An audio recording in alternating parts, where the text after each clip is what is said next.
உங்களுக்கு துணை செய்கிறவர் சாதாரணமானவர் அல்ல.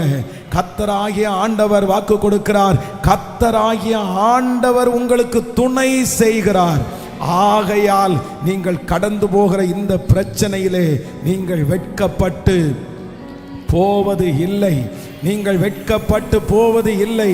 நீங்கள் வெட்கப்பட்டு போவது இல்லை என்கிற ஒரு ஞானத்தை கர்த்தர் உங்களுக்கு தருவாராக.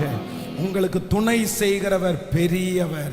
இந்த காரியத்தில் நான் வெட்கப்பட்டுருவேனோ, இந்த காரியத்தில் அவமானம் எனக்கு வந்துருமோ, இந்த காரியத்தில் நான் எப்படி இதை செய்ய போறேன். ஆனால் ஆண்டவர் இன்றைக்கு கிருபையாய் கர்த்தர் வாக்கு கொடுக்கிறார்.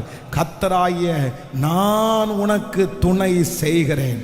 ஆதலால் இந்த காரியத்தில் ஆண்டவர் வெட்கம் அடைகிறதற்கு உங்களை விடவே மாட்டார். இந்த காரியத்தில் நீங்க வெட்கத்தோட திரும்பி வரமாட்டீங்க. நீங்க அவமானத்தோட திரும்பி வரமாட்டீங்க.